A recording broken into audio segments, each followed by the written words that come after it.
As an endocrinologist, one of the most common and misunderstood habits I see in adults over 60 is the belief that going to bed hungry will automatically lower blood sugar. Many of my patients in the US are disciplined, responsible people who have managed households, careers, and families for decades. When they see a high morning blood sugar reading, their instinct is to cut back even more, especially at dinner. They eat a very small meal, skip any evening nourishment, and go to bed telling themselves they are being strict and doing the right thing. Unfortunately, after 60, the body often reacts to this habit in a way that produces the opposite result. When you go to bed with too little fuel in your system, your body does not interpret that as control. It interprets it as risk. During the night, your brain's priority is survival. If it senses that energy is running low, it sends signals to the liver to release stored sugar into the bloodstream to keep vital organs working. This happens quietly, while you sleep, without any food involved. For a younger person, insulin can usually manage this extra sugar efficiently. But after 60, insulin works more slowly.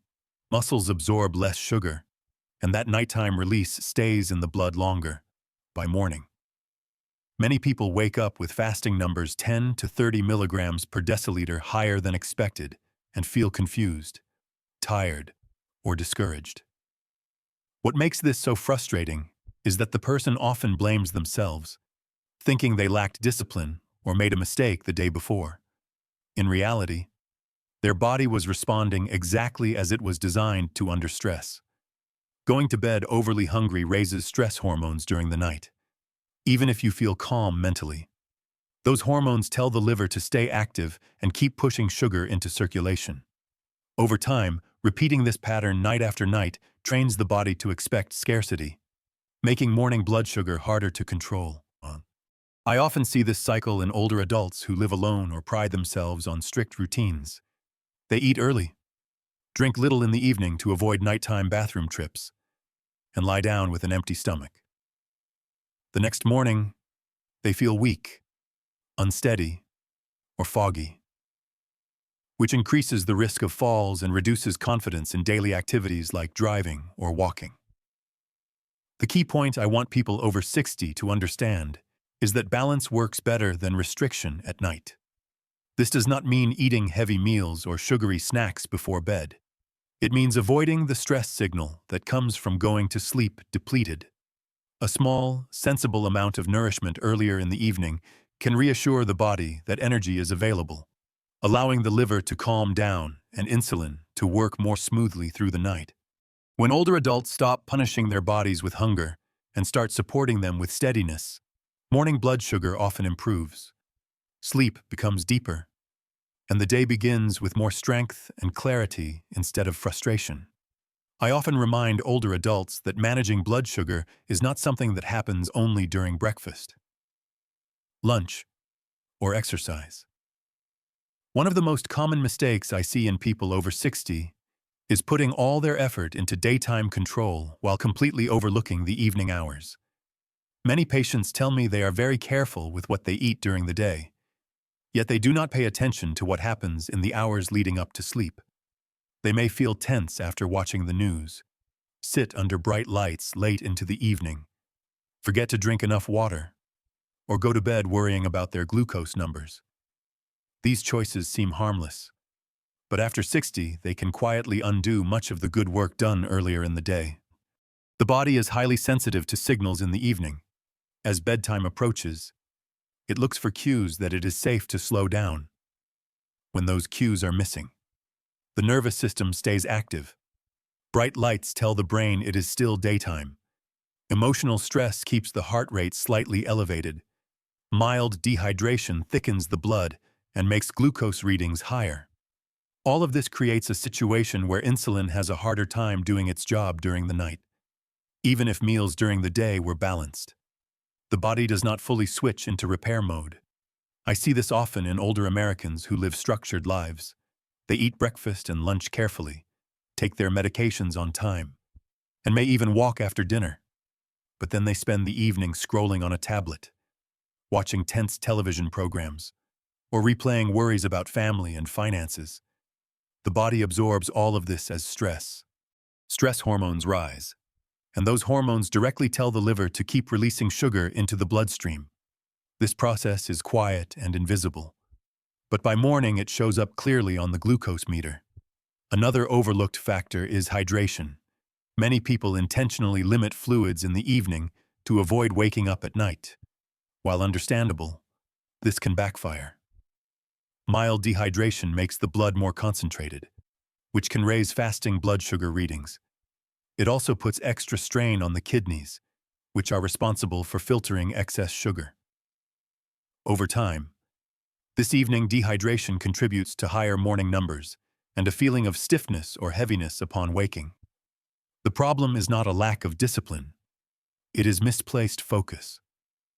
After 60, the evening window becomes just as important as what happens earlier in the day. Calming the body before sleep helps insulin work more smoothly and allows the liver to reduce unnecessary sugar release. Simple changes like dimming lights, reducing mental stimulation, staying gently hydrated earlier in the evening, and creating a consistent wind-down routine can have a meaningful impact on blood sugar overnight. When older adults shift their attention to this overlooked part of the day, they often find that mornings become steadier, clearer, and far less frustrating without needing to push harder during the day. I often explain to adults over 60 that the way their body handles sugar today is not a reflection of how carefully they eat, but of how their metabolism has changed over time. One of the most important shifts after 60 is that insulin still works, but it no longer works quickly. This slower response catches many people off guard, especially those who remember being able to correct high blood sugar with a short walk or a skipped meal in their younger years. The rules that once applied do not always apply the same way anymore. Insulin acts like a messenger, telling sugar in the blood where to go. In younger adults, muscles respond quickly to that message and pull sugar out of circulation with little effort. After 60, muscle mass naturally declines.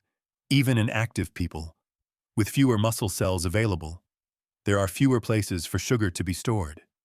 At the same time, those remaining muscle cells do not respond as sharply to insulin's signal. This means sugar stays in the bloodstream longer, especially during quiet periods like nighttime and early morning. This change becomes most noticeable while you sleep, throughout the night. The liver releases small amounts of sugar to keep the brain and organs functioning. In a younger body, insulin clears that sugar efficiently before morning. In an older body, the response lags. Sugar accumulates gradually, hour by hour, without any food involved. By the time you wake up, fasting blood sugar may be 15 or even 25 milligrams per deciliter higher than expected. Many people assume this is caused by dinner, when in reality it is the result of slower overnight processing. Daily habits can make this slowdown more pronounced. Reduced movement due to joint pain, fear of falling, or fatigue limits muscle use, which further reduces insulin sensitivity. Even short periods of inactivity can make a difference after 60. Poor sleep, stress, and dehydration add another layer, slowing insulin action even more. The body is not failing. It is adapting to age, and those adaptations require different support. The most damaging response I see is frustration. Older adults often push harder, restrict food further, or judge themselves harshly. This raises stress hormones, which only increases blood sugar. The truth is that slower insulin response is expected with age, and it does not mean control is impossible. It means the strategy must change. Supporting muscle health through gentle strength activity, maintaining steady routines, and prioritizing sleep allows insulin to work at its natural pace. When people understand this shift, they stop fighting their bodies and start working with them, which leads to more stable blood sugar and greater confidence in daily life. I see many well-intentioned habits in adults over 60 that quietly push blood sugar in the wrong direction. These are not careless choices. They come from wanting control and safety. One common mistake is overcorrecting after a high morning reading. People respond by eating far less the next day. skipping snacks, or cutting dinner to almost nothing. The body does not experience this as discipline. It experiences it as uncertainty. When energy feels scarce, stress signals rise and the liver releases more sugar to protect the brain. By the next morning, numbers are often higher, not lower, and the cycle repeats. Another frequent misstep is exercising too late in the evening. Movement is essential, but after 60, intense or prolonged activity within a couple of hours of bedtime can raise heart rate and stress hormones just when the body should be settling down. Sleep becomes lighter, awakenings increase, and overnight sugar control suffers, even if the workout felt productive at the time.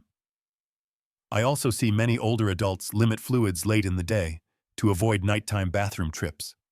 Mild dehydration can concentrate the blood and make glucose readings higher.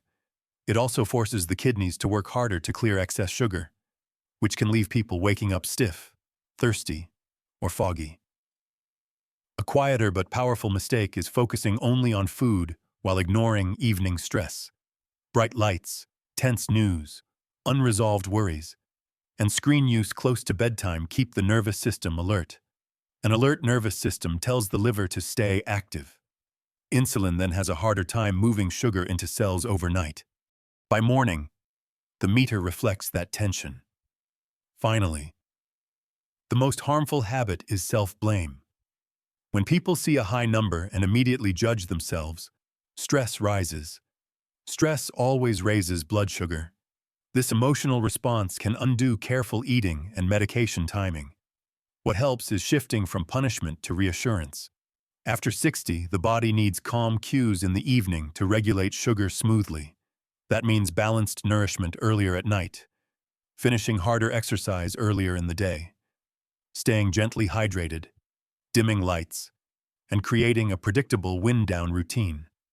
It also means treating numbers as information, not a verdict. When older adults stop reacting with restriction and start responding with steadiness, overnight stress falls, the liver releases less sugar, insulin works more smoothly, and mornings become more reliable. The goal is not perfection. It is alignment with how the aging body actually works, which leads to better control and greater confidence day after day.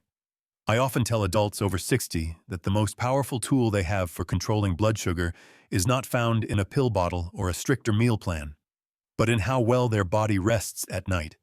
After this age, sleep becomes an active part of glucose management. It is during sleep that the body decides whether it will be calm and balanced in the morning or reactive and unstable. When sleep is protected, blood sugar control often becomes easier without pushing harder during the day. Using sleep as a tool starts with changing how you think about the evening. The goal is not to force the body into sleep, but to make it feel safe enough to let go. When the nervous system senses safety, stress hormones fall, and the liver reduces its release of sugar. Insulin can then move glucose into cells more smoothly. This process does not require perfection. It requires consistency. Small signals repeated every night matter more than dramatic changes made once in a while. Practical steps can fit easily into daily life. Finishing larger meals earlier in the evening and avoiding going to bed overly hungry helps prevent nighttime stress signals. Gentle nourishment, not restriction, reassures the body that energy is available. Dimming lights after sunset, lowering noise, and stepping away from emotionally charged content give the brain permission to slow down. Hydrating earlier in the evening supports circulation and kidney function without increasing nighttime disruptions. These habits may seem minor, but together they tell the body it can shift into repair mode. Sleep also restores how tissues respond to insulin. During deep sleep, muscles become more receptive to glucose, nerves calm, and balance improves. Many older adults notice that when they sleep better, they wake up steadier on their feet, clearer in their thinking, and less rushed in the morning. This is not coincidence. It is the result of a body that had time to reset its internal systems. Another benefit of using sleep as a tool is emotional relief. When people stop chasing numbers late at night and start prioritizing rest, Anxiety decreases. Lower anxiety leads to lower stress hormones, which directly lowers blood sugar.